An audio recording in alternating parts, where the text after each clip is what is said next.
اللہ تعالیٰ نے فرمایا کہ محسنین وہ لوگ ہیں، احسان کرنے والے وہ لوگ ہیں جو اپنے غصے پہ قابو کرتے ہیں، غصے کو پی جاتے ہیں۔ الا ان اولیاء اللہ لا خوف علیہم ولا هم یحزنون، اللہ کے جو دوست ہیں ان پہ نہ کسی قسم کا کوئی خوف ہوگا، نہ ہی وہ غمگین ہوں گے۔ فمن تبع ہدایا فلا خوف علیہم ولا هم یحزنون، جو کوئی بھی میری ہدایت کی پیروی کرے گا اس پہ کسی قسم کا نہ کوئی خوف ہوگا، نہ ہی وہ غمگین ہو۔ بہت سارے صحابہ شہید ہو گئے، آپ صلی اللہ علیہ وسلم کے اپنے دندان مبارک شہید ہوئے، آپ نے خود پہنا ہوا تھا، ہیلمٹ پہنا ہوا تھا، اس کی جو کڑیاں تھیں آپ صلی اللہ علیہ وسلم کے جو ہے گال اس میں دھنس گئی اور وہاں سے بھی خون نکلا۔ اور جب حضرت حمزہ رضی اللہ عنہ کے پاس پہنچے، ان کی حالت دیکھ کے آپ صلی اللہ علیہ وسلم رونا شروع ہوئے۔ اور ابن مسعود رضی اللہ عنہ کہتے ہیں کہ جس طریقے سے آپ صلی اللہ علیہ وسلم حضرت حمزہ کو دیکھ کر روئے، ہم نے کبھی بھی آپ کو اس طرح سے روتے ہوئے نہیں دیکھا، آپ اتنا روئے۔ فاتح مکہ کی حیثیت سے واپس آ رہے ہیں، اونٹ پہ سوار ہیں، اونٹ کا کجاوا جو ہے وہاں پہ آپ صلی اللہ علیہ وسلم جو اونٹ پہ بیٹھے ہوئے ہیں، آپ اس طریقے سے بیٹھے ہیں کہ آپ نے اپنا چہرہ بالکل نیچے جھکایا ہوا ہے، اور اتنا جھکایا ہوا ہے کہ آپ کی داڑھی مبارک جو ہے وہ اونٹ کے کجاوے سے ٹچ ہو رہی ہے۔ یہ فزیکل پوسچر بھی جو ہے وہ بتا رہا ہے کہ آپ اللہ کے سامنے عاجزی اور انکساری کے ساتھ آ رہے ہیں، اور اتنا بڑا موقع ہے کہ دشمن نے مکہ سے دشمن کی وجہ سے نکلے تھے، آج اللہ نے اسی دشمن کے اوپر آپ کو جو فتح عطا فرمائی، لیکن آپ صلی اللہ علیہ وسلم جو وہ تواضع کے ساتھ اللہ کا ذکر کرتے ہوئے مکہ میں دوبارہ انٹر ہو رہے ہیں۔ صحابہ کہتے ہیں کہ رسول اللہ صلی اللہ علیہ وسلم ہم میں سے ہر ایک کے ساتھ ایسے ڈیل کرتے تھے کہ ہم میں سے ہر انسان یہ سمجھتا تھا کہ آپ مجھ سے سب سے زیادہ محبت کرتے ہیں۔ معاذ بن جبل رضی اللہ عنہ کا ہاتھ پکڑا اور فرمانے لگے، یا معاذ واللہ انی لا احبک، اے معاذ اللہ کی قسم میں تم سے محبت کرتا ہوں۔ السلام علیکم ورحمۃ اللہ وبرکاتہ۔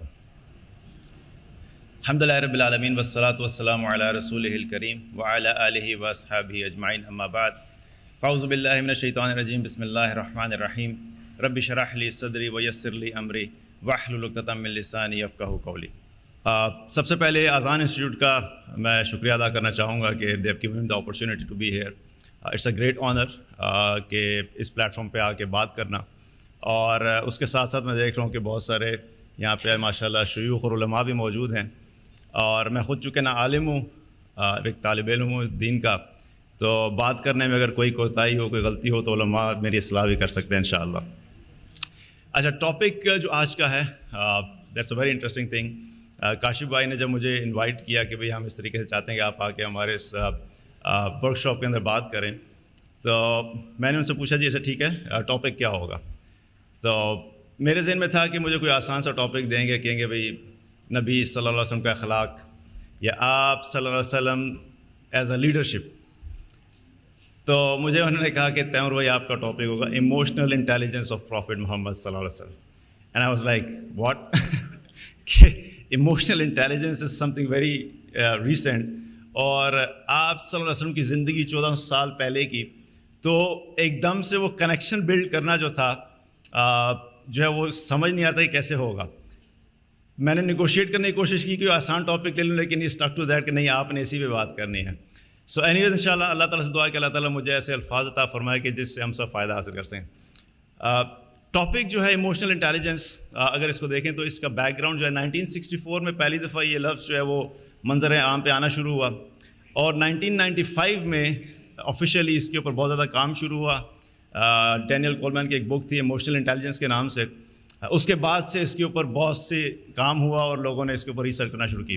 اب مینجمنٹ کے اندر، لیڈرشپ کے اندر، آفس کے اندر، اس کے اوپر ٹریننگس کے اندر بہت زیادہ کام ہوتا ہے، لیکن سننے میں جب کہتے ہیں ایموشنل انٹیلیجنس تو لگتا یوں ہے کہ بڑا کمپلیکیٹڈ چیز ہے۔ ان ریالٹی ہے تو کمپلیکیٹڈ اگر انسان کو سمجھ نہیں آئے، لیکن اس کو میں بالکل سمپلیفائڈ فارم میں آپ کے سامنے رکھوں گا کہ ایموشنل انٹیلیجنس کا مطلب کیا ہے کہ انسان اتنا انٹیلیجنٹ ہو جائے کہ وہ اپنے ایموشنس کو ہینڈل کرنا سیکھ لے۔ That is what we call emotional intelligence, یعنی کہ جو ہمارے اندر مختلف جذبات ہیں، جو ایموشنز ہیں، ہم اتنے انٹیلیجنٹ ہو جائیں کہ ہم نے اپنے ایموشنز کو کیسے ہینڈل کرنا ہے، اس کو ایموشنل انٹیلیجنس کہا جاتا ہے۔ اس سے متعلق اگر دیکھیں تو سمجھانے کے لیے ہم اس کو 2 سیگمنٹس میں ڈیوائڈ کریں گے. ایک اس کا پارٹ ہے جس کو کہتے ہیں self awareness and self management, یعنی کہ انسان کا اپنے جذبات کے بارے میں علم ہونا اور اپنے جذبات کو ہینڈل کرنے کی صلاحیت ہونا، یہ اس کا ایک پارٹ ہے. اس کا دوسرا پارٹ جو ہے وہ ہے ایمپتھی. ایمپتھی اس کا مطلب کیا ہے کہ انسان کے پاس اتنا علم ہو اور ایسی صلاحیت ہو کہ جن لوگوں سے ڈیل کر رہے ہیں ان کے جذبات کا بھی خیال رکھ سکے وہ، یہ دوسرا پارٹ ہے. اور سبحان اللہ، جب میں نے اس کانٹیکسٹ میں رسول اللہ صلی اللہ علیہ وسلم کی زندگی کو اور سیرت کو دیکھنا شروع کیا تو مجھے ریئلائز ہوا کہ ہمیں رسول اللہ صلی اللہ علیہ وسلم کی زندگی کے علاوہ کوئی اور شخص ایسا مل ہی نہیں سکتا جس سے ہم ایموشنل انٹیلیجنس اس طریقے سے سیکھ سکیں جیسے ہم محمد صلی اللہ علیہ وسلم سے سیکھ سکتے ہیں. سو دونوں ایسپیکٹ آپ صلی اللہ علیہ وسلم کی زندگی میں بہت اچھے طریقے سے کور ہوتے ہیں. لیکن چیلنج یہ ہے چونکہ ٹائم میرے پاس شارٹ ہے تو میں بہت ساری چیزوں کو کور کرنا اتنے شارٹ ٹائم میں جو ہے مشکل ہوگا. So I try to just fast track a lot of things, اور اس جو چیزیں میکسیمم کور کر سکتے ہیں ان شاء اللہ اس پہ بات کریں گے. پہلا سیگمنٹ جو ہے ہمارا جس میں سیلف اویئرنیس اور سیلف مینجمنٹ کی بات ہم جو کر رہے تھے، اس میں کیا ہے کہ ہم اپنے ایموشنس کے اوپر دیکھیں کہ ہمارے اپنے اندر جو جذبات ہیں ان کو کیسے ہینڈل کر سکتے ہیں. اگین بہت سارے ایموشنز ہیں، تھوڑے ٹائم میں ان سب پہ بات نہیں کی جا سکتی، لیکن میں نے چند میجر ایموشنز کو پک کیا ہے جو کہ ہماری لائف کے ساتھ ڈائریکٹلی بہت زیادہ لنکڈ ہیں اور اس کا امپیکٹ جو ہے ہماری جو ڈے ٹو ڈے لائف ہے اس میں بہت زیادہ ڈیپ ہے. میں ان چیزوں کے بارے میں بات کروں گا. پہلا ایموشن وہ کیا ہے؟ اینگر، غصہ. یہ وہ چیز ہے کہ ہم اپنی زندگی میں دیکھتے ہیں کہ روزانہ ہم میں سے ہر انسان کسی نہ کسی فارم میں کسی نہ کسی بات پہ غصہ آ جاتا ہے. اور اللہ سبحانہ تعالیٰ کی بڑی رحمت ہے کہ اللہ تعالیٰ نے ہمیں بحیثیت انسان کسی ایسی چیز کا مکلف نہیں بنایا جو کہ ہم پریکٹیکلی کر نہ سکتے ہوں. اگر ہم غصے کی بھی بات کریں تو غصہ ایک بالکل نیچرل فینومینا ہے، ایک فطرتی چیز ہے.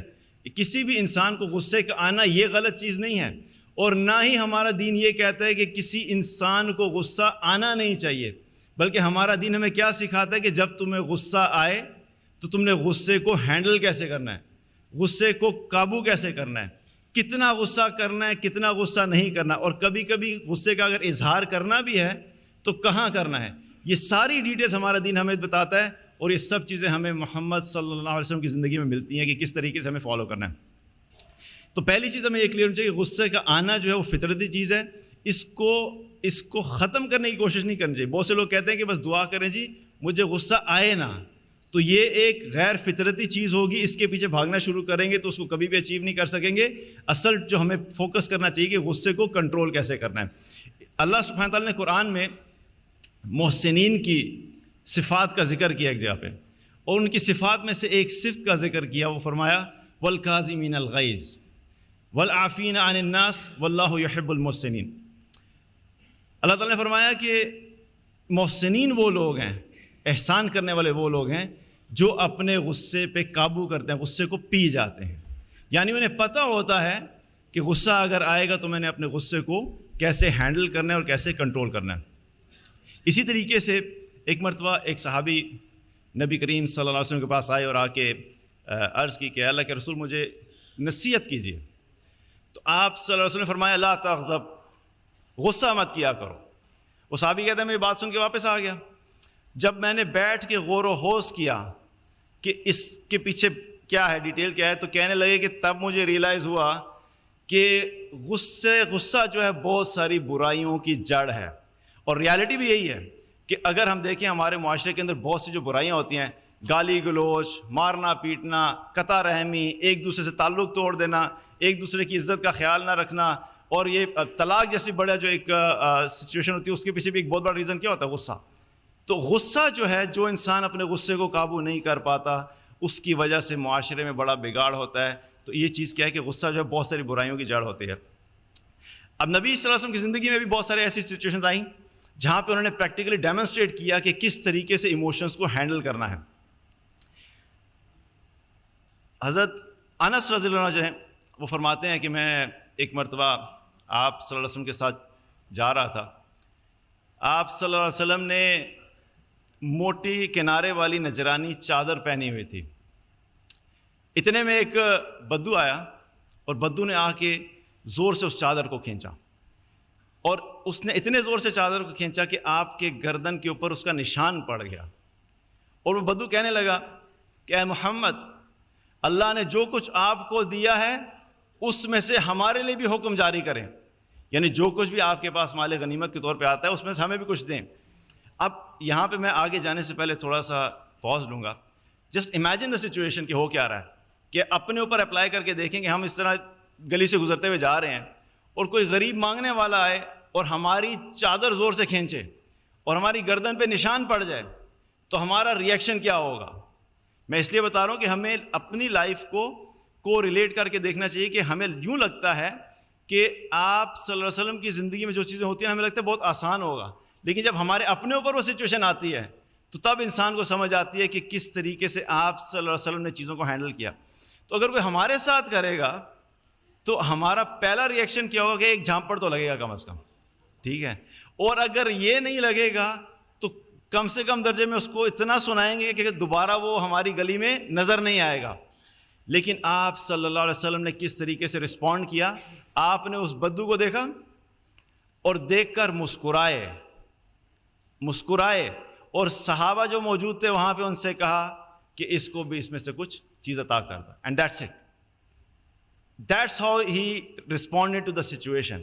کیونکہ آپ صلی اللہ علیہ وسلم جو تھے سامنے والے کے مقام کا خیال رکھتے تھے کہ وہ ہے کون ہے، وہ بدو ہے، اس کو سینس ہی نہیں ہے. اس سے بحث کرنا، اس سے لڑائی کرنا، اس کو برا بھلا کہنا، کیا ملے گا آپ کو؟ تو یہ وہ ایک سینس ہے جو ہمیں سیکھنی چاہیے کہ ہم جب دوسروں سے ڈیل کر رہے ہوتے ہیں تو ہمیں کس طریقے سے ڈیل کرنا ہے. اسی طریقے سے اب یہاں پہ ایک ایگزامپل ہے. دوسری ایگزامپل میں آپ کو بتاتا ہوں کہ ایک بہت بڑی پرسیپشن ہمارے یہاں ہوتی ہے کہ شاید نبی صلی اللہ علیہ وسلم کو کبھی غصہ آیا ہی نہیں. آپ کو غصہ آیا بھی اور کئی دفعہ بہت شدید بھی آیا. اور میں آپ کو جو روایت بتا رہا ہوں، عبداللہ ابن عمر رضی اللہ عنہ فرماتے ہیں کہ ایک مرتبہ چند صحابہ آپس میں تقدیر کے مسئلے پہ بحث کر رہے تھے. اتنے میں نبی کریم صلی اللہ علیہ وسلم وہاں پر آ گئے اور جب آپ نے یہ سنا تو آپ کو شدید غصہ آیا. اور عبداللہ ابن عمر رضی اللہ عنہ کہتے ہیں کہ اتنا غصہ آیا کہ آپ کا چہرہ مبارک سرخ ہو گیا. اور پھر مثال سے بتایا کہ اتنا سرخ ہو گیا کہ جیسے انار کے دانوں کو نچوڑا جاتا ہے، جتنا رنگ اس سے سرخ ہوتا ہے اتنا سرخ ہو گیا. یعنی آپ کو بہت غصہ آیا. اور پھر آپ صلی اللہ علیہ وسلم نے صحابہ سے کہا کہ کیا تم لوگ یہاں پہ اس کام کے لیے آئے ہو کہ اللہ کی آیات میں لڑائی جھگڑا کرو؟ اور ویسے بھی تقدیر کے مسئلے کے بارے میں آپ کو پتہ ہے کہ ہمارا دین جو ہمیں بتاتا ہے کہ ہمیں اس مسئلے سے متعلق ایک تو بہت زیادہ ڈیٹیل میں نہیں جانا چاہیے اور ہمیں اپنی سوچ کو قرآن و سنت کے تابع رکھنا چاہیے. جتنا ہمیں قرآن و حدیث سے ملا ہے اتنے اس پہ ہی رہنا چاہیے. بہت زیادہ ڈیٹیل ڈسکشن اس کے اوپر ہمارا دین جو ہے اس چیز کو نہیں، کیونکہ غیب سے متعلق چیز ہے اور اس میں انسان جب قرآن و سنت سے باہر نکلتا ہے تو کئی دفعہ اتنا دور چلا جاتا ہے کہ وہ اس کا ایمان بھی خطرے میں پڑ جاتا ہے. تو بہرحال آپ صلی اللہ علیہ وسلم کو غصہ آیا. اب یہ دو ایگزامپلز ہیں. ایک جگہ پہ آپ مسکرا کے رسپونڈ کر رہے ہیں، اپنے ایموشنز کو ڈفرینٹلی ہینڈل کیا. دوسری جگہ پہ جو غصہ آیا وہاں پہ غصے کا اظہار بھی کیا. تو فرق کیا ہے؟ فرق ہمیں پتہ لگتا ہے حضرت عائشہ رضی اللہ عنہ کی روایت سے کہ آپ نے فرمایا کہ نبی صلی اللہ علیہ وسلم نے کبھی بھی کسی سے اپنی ذات کی خاطر انتقام نہیں لیا، لیکن جب شریعت کا معاملہ ہوتا تو آپ انتقام لیتے اور اس میں اللہ آپ کی مدد فرماتا. So that's what the difference is. اپنی ذات کے لیے غصے کو قابو رکھنا ہے، غصے کا اظہار نہیں کرنا. جتنا زیادہ ہم کنٹرول کر سکتے ہیں ہمیں کوشش کرنی چاہیے کہ اپنے غصے کو کنٹرول رکھیں، کیونکہ اپنی ذات کے لیے جو ہے وہ انسان معاف کر سکتا ہے، کوئی نقصان بھی ہو کوئی بات نہیں، لیکن جب شریعت کا معاملہ ہوتا ہے تو وہاں پہ کبھی کبھی جو لوگ آتھورائزڈ ہیں، جو لوگ پوزیشن کے اندر ہیں، ان کو اگر ڈسپلنری ایکشن لینا پڑے تو وہ لے سکتے ہیں. تو پہلا ایموشن جو ہے وہ ہے غصہ. دوسرا ایموشن جس کے اوپر ہمیں آپ صلی اللہ علیہ وسلم کی زندگی میں بہت ساری چیزیں ملتی ہیں، وہ دو ایموشنز ہیں، خوف اور غم. یہ ویسے تو دو الگ الگ ایموشنز ہیں اور اللہ سبحانہ تعالیٰ نے قرآن میں ان دونوں کا ذکر الگ الگ جگہوں پہ بھی کیا. خوف کو الگ سے بھی ڈسکرائب ہوا اور غم کی الگ سے بھی بات ہوئی، لیکن بہت سی جگہوں پہ قرآن میں اللہ تعالیٰ نے اس کو ایک ساتھ اکٹھے بھی بہت بتایا. الا ان اولیاء اللہ لا خوف علیہم ولا هم یحزنون. اللہ کے جو دوست ہیں ان پہ نہ کسی قسم کا کوئی خوف ہوگا، نہ ہی وہ غمگین ہوں گے. فمن تبع ہدایا فلا خوف علیہم ولا هم یحزنون، جو کوئی بھی میری ہدایت کی پیروی کرے گا اس پہ کسی قسم کا نہ کوئی خوف ہوگا نہ ہی وہ غمگین ہوگا۔ تو خوف اور غم جو ہے یہ بھی ایموشنز ہیں، اور یہ ایسے ایموشنز ہیں کہ جو خوف ہے، خوف کا تعلق ہوتا ہے فیوچر سے، کہ آنے والے وقت میں پتہ نہیں کیا ہوگا، ڈالر اوپر چلا گیا تو کیا ہوگا، جاب چلی گئی تو کیا ہوگا، بزنس کولیپس کر گیا تو کیا ہوگا، اکانومی کولیپس کر گئی تو کیا ہوگا۔ فیوچر کے خوف جن کے اوپر ہم ابھی جانتے نہیں ہے کیا ہوگا، لیکن انسان کے اندر خوف ہوتا ہے۔ اور غم کا تعلق جو ہوتا ہے وہ پاسٹ سے ہوتا ہے۔ انسان جب ماضی کے اندر کی ہوئی زیادتیوں کے بارے میں سوچتا ہے، فلاں ٹائم پہ اس نے مجھے کی، فلاں بندہ پیسے لے کے بھاگ گیا، فلاں نقصان ہو گیا، تو ماضی میں جو چیزیں ہو چکی ہوتی ہیں ان کا غم ہوتا ہے۔ اور انٹرسٹنگ چیز ان دونوں کے بارے میں کیا ہے کہ ان دونوں کا امپیکٹ جو ہے ہم پریزنٹ میں فیل کر رہے ہوتے ہیں۔ ان دونوں کی وجہ سے ہم اپنے حال کو خراب کر رہے ہوتے ہیں، کیونکہ جب انسان بیٹھ کے ماضی کے غم سوچنا شروع کرتا ہے تو کیا ہوتا ہے، ہمارا حال خراب ہو جاتا ہے، پریزنٹ خراب ہو جاتا ہے، دکھی ہو جاتے ہیں، ڈاؤن ہو جاتے ہیں، ڈی موٹیویٹڈ ہو جاتے ہیں، چڑچڑا پن ہو جاتا ہے۔ اور دوسری چیز کیا ہے، جو فیوچر کا جو خوف ہے اس کو بھی سوچ سوچ کے کیا ہوتا ہے، اگین ہمارا جو پریزنٹ ہے وہ خراب ہو جاتا ہے، ہمارا حال خراب ہو جاتا ہے جو ہم پریزنٹ میں رہ رہے ہوتے ہیں۔ اور ایک اور انٹرسٹنگ چیز کیا ہے کہ ان دونوں چیزوں کو ہم نہیں کنٹرول کر سکتے، ہماری قدرت ہی نہیں ہے۔ جو پاسٹ میں ہو چکا ہے اس کو اب واپس ماضی میں جا کے تبدیل نہیں کیا جا سکتا، اور جو فیوچر میں ہونے والا ہے اس کے بارے میں ہمیں پتہ ہی نہیں ہے کہ پتہ نہیں ہوگا کہ نہیں ہوگا، اس کو بھی نہیں کچھ کیا جا سکتا۔ تو میں یہ کہتا ہوں کہ جو دونوں چیزیں ہمارے اپنے بس کی نہیں ہیں ان کے بارے میں زیادہ فکر کرنے سے ہمارا حال خراب ہوگا، لیکن ہماری حالت بہتر نہیں ہو سکتی۔ ایک چیز ہینڈل کرنے کا کیا ہے طریقہ ہے کہ جو ماضی میں غم ہے ماضی کے، یا کسی نے زیادتی کی ہے، اس کو کیسے ختم کرتے ہیں، معاف کرو، مٹی پاؤ، آگے چلو۔ That's how we can handle it. بار بار سوچنے سے کچھ نہیں ہوگا۔ اور جو فیوچر ہے اس کا حل ہمارے پاس صرف ایک ہی ہے، وہ ہے اللہ پہ بھروسہ کریں، اللہ پہ توکل کریں۔ وَمَن يَتَوَكَّلْ عَلَى اللَّهِ فَهُوَ حَسْبُهُ، جو اللہ پہ بھروسہ کرتا ہے اللہ اس کے لیے کافی ہو جاتا ہے۔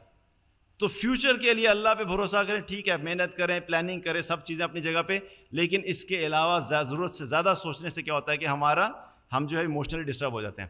اب یہ دونوں سچویشن جو ہیں آپ صلی اللہ علیہ وسلم کی زندگی میں بہت دفعہ آئیں، بہت دفعہ آپ کو اس سچویشن ہینڈل کرنی پڑی کہ خوف اور غم کی کیفیت جو ہے۔ ہجرت ہو رہی ہے، آپ صلی اللہ علیہ وسلم کے ساتھ ابو بکر رضی اللہ عنہ چلتے چلتے غار ثور میں جا کے پناہ لی۔ دشمن تعاقب کرتے کرتے غار ثور کے بالکل سامنے آ کے کھڑا ہو گیا، غار کے بالکل منہ پہ جب کھڑا ہو گیا تو ابو بکر رضی اللہ عنہ نے کہا کہ یا رسول اللہ، یہ تو بالکل سامنے کھڑے ہیں، اگر انہوں نے صرف نیچے دیکھ لیا تو ان کی نظر ہم پہ پڑ جائے گی۔ تو کیا ہوا، ابو بکر رضی اللہ عنہ کے اندر تھوڑی غم اور خوف کی کیفیت پیدا ہوئی کہ دشمن نقصان نہ پہنچا دے، لیکن وہاں پر آپ صلی اللہ علیہ وسلم نے کیا کیا، اپنے ایموشنز کو کمپوز کیا اور فرمایا لا تحزن ان اللہ معنا۔ ابو بکر غم نہیں کرو، اللہ ہمارے ساتھ ہے، غم نہیں کرو، اللہ ہمارے ساتھ ہے۔ وہاں پر بھی آپ صلی اللہ علیہ وسلم نے ایموشنلی اپنے آپ کو کمپوز رکھا اور ابو بکر رضی اللہ عنہ کو بھی تسلی دلائی کہ تم فکر نہیں کرو، غم نہیں کرو، اللہ ہمارے ساتھ ہے۔ اسی طریقے سے غزوہ احد کا موقع ایسا غزوہ ہے جہاں پہ ہمیں آپ صلی اللہ علیہ وسلم ڈفرینٹ ایموشنل سٹیٹ سے گزرتے ہوئے نظر آتے ہیں۔ غزوہ شروع ہوا، مسلمانوں کو فتح ہوگی۔ اب جب فتح ہوتی ہے تو فتح کی صورت میں کیا ہوتا ہے، خوشی اور شکر کی کیفیت ہوتی ہے کہ الحمدللہ اللہ تعالیٰ نے فتح عطا فرمائی۔ اتنے میں کیا ہوتا ہے کہ جب مال غنیمت اکٹھا کیا جا رہا ہے تو دشمن جو ہے پیچھے سے گھوم کے آ جاتا ہے، دوبارہ حملہ ہو جاتا ہے۔ اس صورت میں کیا ہوتا ہے کہ تھوڑا پینک ہو جاتا ہے ایک دم سے، کیونکہ آپ پریپیئرڈ نہیں ہیں، دشمن نے حملہ کر دیا، اور کیا ہوا کہ مسلمانوں کو نقصان ہونا شروع ہوتا ہے۔ بہت سارے صحابہ شہید ہو گئے، آپ صلی اللہ علیہ وسلم کے اپنے دندان مبارک شہید ہوئے، آپ نے خود پہنا ہوا تھا، ہیلمٹ پہنا ہوا تھا، اس کی جو کڑیاں تھیں آپ صلی اللہ علیہ وسلم کے جو ہے گال اس میں دھنس گئی اور وہاں سے بھی خون نکلا۔ اب اتنا نقصان ہوا کہ پھر جب غزوہ ختم ہوا تو آپ صلی اللہ علیہ وسلم شہداء کو دیکھنے کے لیے نکلے، اور جب حضرت حمزہ رضی اللہ عنہ کے پاس پہنچے ان کی حالت دیکھ کے آپ صلی اللہ علیہ وسلم رونا شروع ہوئے، اور ابن مسعود رضی اللہ عنہ کہتے ہیں کہ جس طریقے سے آپ صلی اللہ علیہ وسلم حضرت حمزہ کو دیکھ کر روئے، ہم نے کبھی بھی آپ کو اس طرح سے روتے ہوئے نہیں دیکھا. آپ اتنا روئے. اب کیا ہو رہا ہے؟ ایموشنز ہیں. اور اس سچویشن میں اگر آپ سوچیں کہ جب انسان کے ساتھ یہ ہوتا ہے کہ جب اتنا دکھ اور تکلیف اور نقصان ہوتا ہے تو انسان کے اندر کیا کیفیت ہوتی ہے؟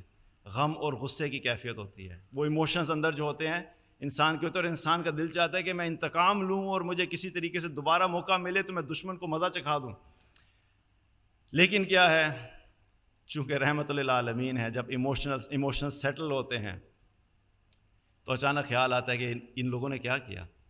اللہ کے سامنے ہاتھ اٹھا لیتے ہیں، رب اغفر لقوم فانہم لا یعلمون.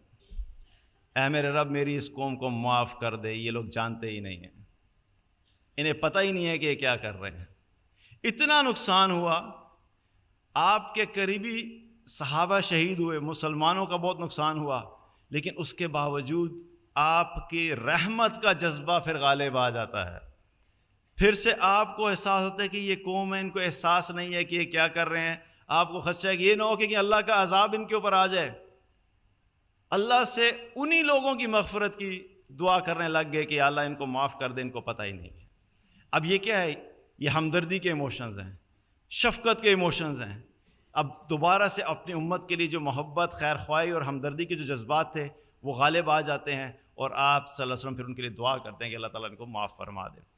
تو یہ سارے ایموشنز جو ہیں ہمارے نبی کی زندگی میں تھے، اور ہمیں سیکھنا چاہیے کہ ہم نے کس طریقے سے ان سچویشن میں ہینڈل کرنا ہے. اور یہاں پر ایک چیز اور کہ آنسوؤں کا نکلنا ہمارے یہاں ایک پرسیپشن ہوتی ہے کہ یہ کمزوری کی علامت ہے. کبھی کوئی مرد جو ہے اس کی آنکھوں سے آنسو نکل جائے نا تو اس کو کیا کہتے ہیں کہ تم عورتوں کی طرح رو رہے ہو، اکثر کہتے ہیں نا. تو یہ سمجھا جاتا ہے رونا صرف عورتوں کا کام ہے، مرد کی آنکھ سے آنسو نہیں جاری ہو سکتے. حالانکہ ایسا نہیں ہے. آنسوؤں کا نکلنا جو ہوتا ہے وہ کسی نہ کسی ایموشن کا رزلٹ ہوتا ہے. آنسو جو ہے وہ خود سے کوئی ایموشن نہیں ہے، لیکن کسی ایموشن کے نتیجے میں جو بات ہے وہ آنسو نکلتے ہیں. اور ہمارے نبی صلی اللہ علیہ وسلم کی آنکھوں سے آنسو جاری ہوئے، اور کئی دفعہ جاری ہوئے، مختلف موقعوں پہ جاری ہوئے.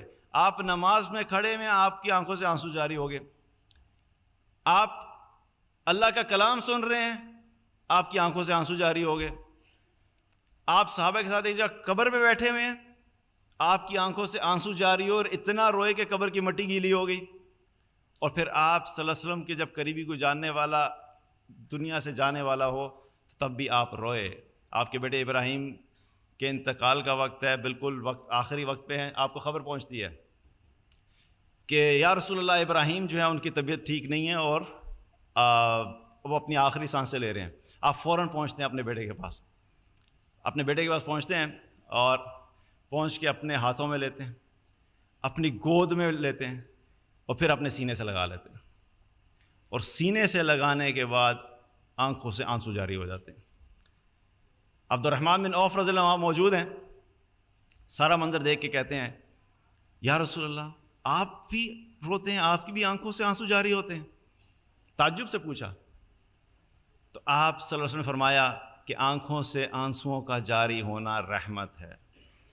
اور پھر اس کے بعد جو بات آپ نے فرمائی وہ ہمارے لیے ساری ایموشنل انٹیلیجنس، اس قسم کے صدمے والے موقع پہ ہم نے اپنے سارے ایموشنز کو کیسے گیدر کرنا ہے، وہ ساری ایموشنل انٹیلیجنس ہمیں اگلے چند جو بات بتا رہا ہوں اس میں اکٹھی کر دی. آپ نے فرمایا آنکھ آنسو بہاتی ہے، دل غم زدہ ہے، لیکن ہم زبان سے وہی نکالیں گے جس سے ہمارا اللہ راضی ہوتا ہے. ساری ایموشنل انٹیلیجنس اتنی سی بات میں کور کر دی. تو یہ کیا ہے کہ دل غمزدہ ہونا کوئی مسئلہ نہیں، نیچرل فینومینا ہے.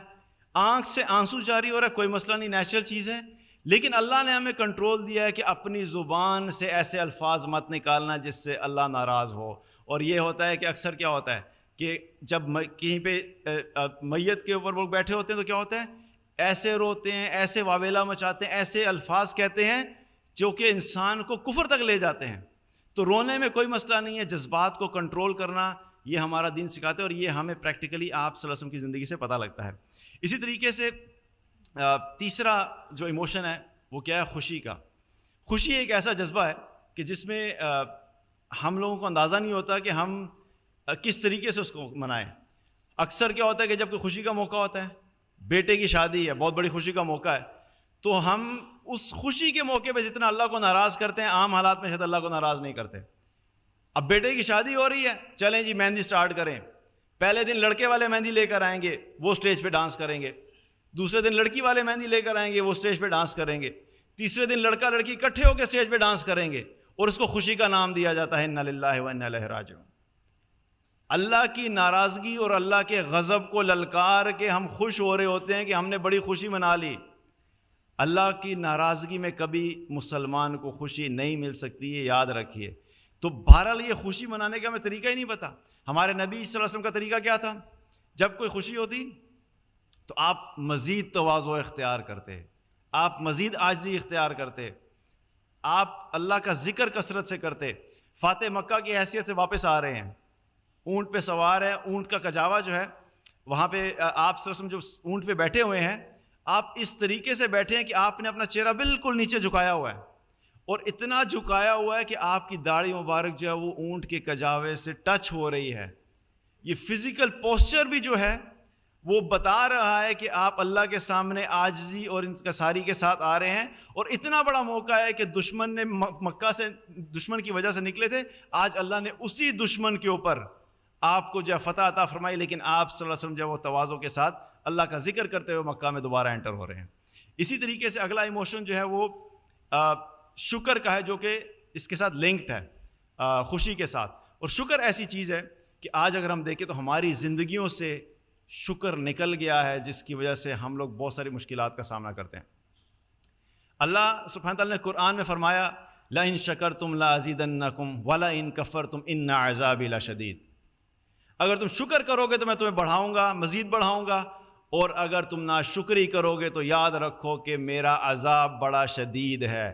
یعنی اللہ سبحانہ تعالیٰ نے جو بھی نعمت دی ہوئی ہے, اگر تھوڑی بھی ہے, اس تھوڑی نعمت پہ بھی اللہ کا شکر ادا کرنا شروع کریں, اللہ اس نعمت کو مزید بڑھائے گا. اور اگر جو نعمت تمہارے پاس موجود ہے تم نے اس نعمت کا شکر ادا نہیں کیا, بلکہ کانسٹنٹلی اپنے ارد گرد لوگوں کے ساتھ کمپیئر کرتے رہے, میری تنخواہ تو 50,000 ہے, اصل مزے تو میرے دوست کا اس کی 2 لاکھ ہے, میرے پاس تو جو ہے وہ گاڑی مہران ہے, اصل زندگی تو میرے دوست کی اس کے پاس ہونڈا سیوک ہے. کانسٹنٹلی اپنے سے اوپر والوں کے ساتھ کمپیئر کر کے ان کی نعمتوں کو دیکھ دیکھ کے اپنی نعمتوں کے اوپر ناشکری کرو گے تو پھر یاد رکھو اللہ کہہ رہا ہے کہ میرا عذاب بھی بڑا شدید ہے. اللہ کو ناشکری پسند نہیں ہے. اللہ نے فارمولہ دیا کہ اپنی زندگی میں مزید نعمتیں بڑھانا چاہتے ہو تو اللہ کا شکر ادا کرو, جو اللہ نے عطا کیا اس پہ شکر ادا کرو گے اللہ تمہیں مزید بڑھا دے گا. تو شکر کرنا جو ہے یہ ہمارا دین سکھاتا ہے. اور ہمارے نبی صلی اللہ علیہ وسلم کا طریقہ کیا تھا؟ سجدہ شکر. جب بھی آپ کو کوئی نعمت ملتی آپ سجدہ شکر کرتے. سعد بن ابی وقاص رضی اللہ عنہ فرماتے ہیں کہ میں ایک مرتبہ آپ صلی اللہ علیہ وسلم کے ساتھ مکہ سے مدینہ کے سفر پہ تھا. آپ اپنی سواری سے نیچے اترے اور آپ نے ہاتھ اٹھایا اور دعا مانگنا شروع کی.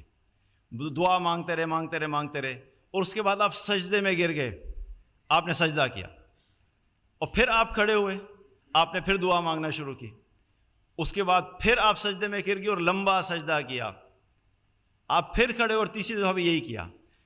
تو کہتے ہیں کہ میں نے پوچھا یا رسول اللہ آپ نے یہ کیا کیا, آپ یہ کیا کر رہے تھے, مطلب سوال کیا کہ کیا عمل ہے. آپ نے فرمایا کہ میں نے اللہ سے دعا کی کہ یا اللہ میری امت کے لیے مجھے سفارش کرنے کی اجازت عطا فرما. تو اللہ تعالیٰ نے کہا کہ 1/3 امت کی مجھے اجازت دے دی, 1/3 کی ٹھیک ہے شفاعت ہو جائے گی, اجازت دے دی. اس پہ میں سجدے میں گر گیا, میں نے اللہ کا شکر ادا کیا.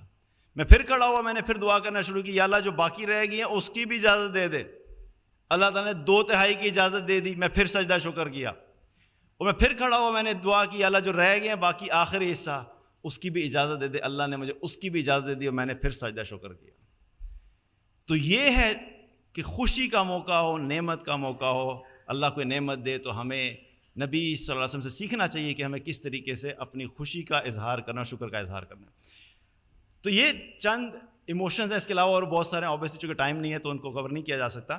تو یہ پہلا حصہ جو ہے وہ اس سے متعلق کہ ہمیں اپنے ایموشنز کو کیسے کنٹرول کرنا ہے سنت کو دیکھتے ہوئے. دوسرا حصہ کیا؟ ایمپتھی. ایمپتھی کا مطلب کیا ہے کہ دوسرے کے جذبات کا بھی خیال رکھنا. اور ہمیں نبی صلی اللہ علیہ وسلم کی زندگی میں جو نظر آتا ہے وہ دوسرے کے جذبات میں دو چیزیں نظر آتی ہیں. بلکہ اس پہ آنے سے پہلے میں ایک کلاسیکل آپ کو ایگزامپل دے دوں کہ کس طریقے سے ہم اپنے خاندان میں بھی دوسروں کے جذبات کو جو ہے وہ ٹھیس پہنچا رہے ہوتے ہیں, ہمیں ریئلائز نہیں ہوتا.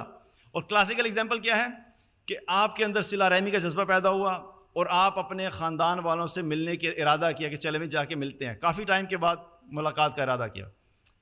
اب آپ انٹر ہوتے ہیں, سلام کرتے ہیں, ملاقات ہوتی ہے, تو پہلا بام گرتا ہے, یاد آ گئی ہماری آپ کو بڑے عرصے کے بعد.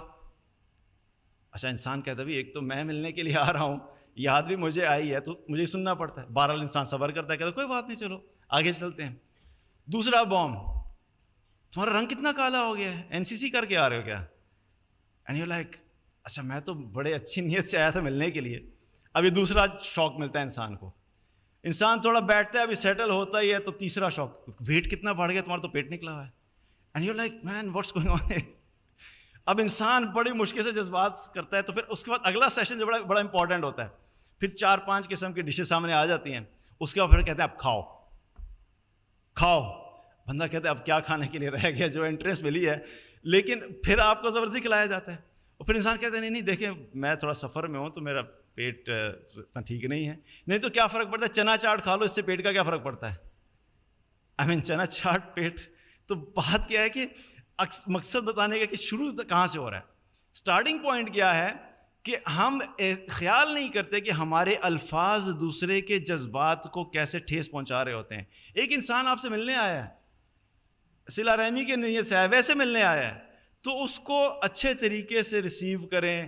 اگر کوئی اس کے اندر عیب نظر آ رہا ہے, کوئی غلطی نظر آ رہا ہے, کوئی چینج نظر آ رہی ہے, تو ضروری نہیں ہے کہ اس کو پوائنٹ آؤٹ کیا جائے. تو ہمیں ان چیزوں کا خیال رکھنا چاہیے, اور ہمارے نبی صلی اللہ علیہ وسلم اس کا بہت خیال رکھا کرتے تھے. اور ایک تو یہ ہے کہ کسی کے جذبات کو مجروح نہ کرنا. ایک ہے اس سے اوپر کا لیول. اس سے اوپر کا لیول کیا ہے کہ آپ ایسے الفاظ اور ایسا رویہ رکھیں جس سے دوسرے سامنے والے کو یہ احساس ہو کہ وہ بڑا اہم انسان ہے آپ کی زندگی میں. صحابہ کہتے ہیں کہ رسول اللہ صلی اللہ علیہ وسلم ہم میں سے ہر ایک کے ساتھ ایسے ڈیل کرتے تھے کہ ہم میں سے ہر انسان یہ سمجھتا تھا کہ آپ مجھ سے سب سے زیادہ محبت کرتے ہیں. یہ وہ ایٹیچیوڈ ہونا چاہیے کہ ہم جب لوگوں سے ڈیل کریں تو دوسرے کو عزت دینا, اس سے محبت کرنا, اور نہ صرف محبت کرنا بلکہ محبت کا اظہار کرنا. ہمارا دین ہمیں یہ سکھاتا ہے, اور ہمارے نبی صلی اللہ علیہ وسلم اس چیز کو بھی کیا کرتے تھے. معاذ بن جبل رضی اللہ عنہ کا ہاتھ پکڑا اور فرمانے لگے یا معاذ واللہ انی لا احبک, اے معاذ اللہ کی قسم میں تم سے محبت کرتا ہوں. ابھی کیا ہو رہا ہے, اپنے مسلمان بھائی سے محبت کا اظہار ہو رہا ہے. اس کے پیچھے سائیکالوجی کیا ہے کہ جب انسان دوسرے سے اپنے ایموشنز ایکسپریس کرتا ہے تو دوسرے کو اہم ہونے کا احساس ہوتا ہے. ہم تو اپنی بیوی سے بھی ایکسپریس کرتے ہوئے گھبراتے ہیں کہ کہیں اس کو امپورٹنس ہی نہ فیل ہو جائے, کیونکہ فار گرانٹیڈ ہوتی ہے نا. تو بہرحال مسلمان بھائی آپس میں ایک دوسرے سے یہ کرنا کہ اپنے جذبات کا اظہار کرنا, اس سے کیا ہے کہ دوسرے انسان کو بھی جو ہے وہ اہمیت محسوس ہوتی ہے. اور آپ صلی اللہ علیہ وسلم جو تھے وہ بچوں کے ساتھ بھی محبت کرتے تھے. ایک دن آپ بچوں کو پیار کر رہے, تو اتنے میں ایک دیہاتی آیا اور آ کے دیکھ کے کہنے لگا کہ یا رسول اللہ آپ بچوں کو پیار کرتے ہیں, ہم تو نہیں کرتے, ہم تو بچوں سے پیار نہیں کرتے اس طریقے سے. تو آپ نے فرمایا کہ اگر اللہ نے تمہیں شفقت سے محروم کر دیا ہے تو پھر میں کیا کر سکتا ہوں. یعنی دل کے اندر دوسرے کے لیے محبت, رحمت, ہمدردی, شفقت کا جو احساس ہے, یہ اتنی بڑی بلیسنگ ہے کہ اللہ جس کو یہ عطا فرما دے, یہ اللہ کی بہت بڑی نعمت ہے. اور اس ایک نعمت کی وجہ سے, اس ایموشن کو صحیح استعمال کرنے کی وجہ سے انسان اتنے لوگوں کی محبت حاصل کر سکتا ہے کہ اگر آپ ساری زندگی باقی اور کوئی بھی کام کرتے رہیں آپ اس سے حاصل نہیں کر سکتے جتنا آپ دوسروں کے ساتھ خیال اور کیئر کے ساتھ ڈیل کرنے سے حاصل کر سکتے ہیں. تو ہمارے نبی صلی اللہ علیہ وسلم کی زندگی کیا تھی, وہ ایموشنل انٹیلیجنس سے متعلق جو ہے بہت ساری اور چیزیں ہیں, لیکن چونکہ ٹائم تھوڑا تھا اس کو ہم کنکلوڈ کریں گے. ہمیں سارے ایسپیکٹ کے اندر آپ صلی اللہ علیہ وسلم کی زندگی کو سامنے رکھنا چاہیے, اور ہمیں دیکھنا چاہیے, سیکھنا چاہیے کہ ہم اپنی زندگی کے ہر پہلو میں کس طریقے سے آپ کی زندگی سے گائیڈنس لے سکتے ہیں.